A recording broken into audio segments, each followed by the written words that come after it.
house. Now he worked as a hospital porter, and because he was so strong and didn't put up with any nonsense, the patients loved him. No one was ever kept waiting on a trolley in the corridor when Ulf was on duty. He just put his huge hairy hand on the handle of the trolley, and with a great cry of, "Out of my way!" he shot off, with the patients shouting gleefully as they passed everybody else. The hag and the troll were good friends, and by the time they had drunk 3 cups of tea, they felt better. After all, when so many unusual creatures were going through bad times, losing their homes, doing jobs they would never have thought of doing in the olden days, it was wrong to grumble, and life at 26 Whipple Road was really not too bad. "Where's Gertie?" rumbled the troll, spearing a sausage. "Still in the bathroom, I suppose." The hag nodded. "She's had a bit of trouble with her lip. She tried to kiss a frog she found in a pet shop because she thought it might turn into a prince, but it was the wrong kind of frog and she came up in awful blisters." The troll was not surprised. People were always being brought into the hospital with blisters from kissing the wrong kind of animal. Gertie was an enchantress, though you wouldn't think it to look at her. She was a rather silly girl, but she had a kind heart, and the hag was fond of her. The other lodgers at Whipple Road were sisters, henkies, those fairies who limp and have hollow backs. They worked as dinner ladies in a school and were no trouble at all. There was also a man called Mr. Prendergast, an absolutely ordinary man without a trace of magic in his blood. He had been living in the house when the hag took it over, and he saw no reason to leave. They were all sitting round the kitchen table when the postman came by with an exciting letter. It was an invitation to the summer meeting of unusual creatures, which was just a week away. Everyone was pleased. The summer meeting was important. It was there that they were told what the holiday task was going to be, and it was always something nice. Last year they'd all gone to the seaside at Southend to put the evil eye on a plague of jellyfish, which was bothering holidaymakers, and they had spent a happy week in the Grand Hotel.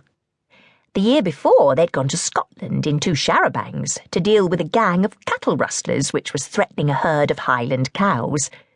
The scenery had been quite beautiful, and everyone had come back feeling strong and well. It was always fun, the summer task. It meant that they met all the other unusual creatures like themselves and had a break from their daily lives.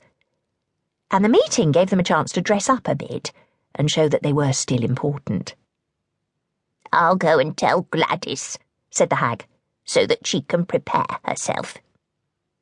Because the hag was a kind of witch, most hags are, one way or another, she had a familiar, an animal that helped her with her magic. The hag had brought Gladys with her from the dribble, and they'd been together for years. Gladys was a toad. She lived in the backyard under a stone, and had grown fat on the worms and beetles that the hag's lodgers brought her. So now the hag went out to give Gladys the good news. "We're off to the meeting next week, Gladys," said the hag, and waited for her to come out for her worm and look pleased. But Gladys did not move. "Did you hear me, Gladys?" asked the hag. "It's the summer meeting on Saturday." Gladys came out from under the stone. She came out very, very slowly. She opened one eye. Then she shut it again, and said a single word. "Tired." "What do you mean, tired?" said the hag crossly. "I'm tired, everyone's tired. London's full of people who are tired. They got tired in the war when their houses were bombed and food was rationed and all that, and they've been tired ever since. But we have to do our work." Gladys did not shake her head. Even toads who are familiars find it difficult to do that because their necks are so thick. All she did was repeat the same word. "Tired." Gladys had never been a nice toad, but this didn't matter. Familiars aren't meant to be nice, they are meant to be powerful. Now she turned her back on the hag and began to crawl towards her stone. "Are you telling me you aren't coming to the meeting?" cried the hag.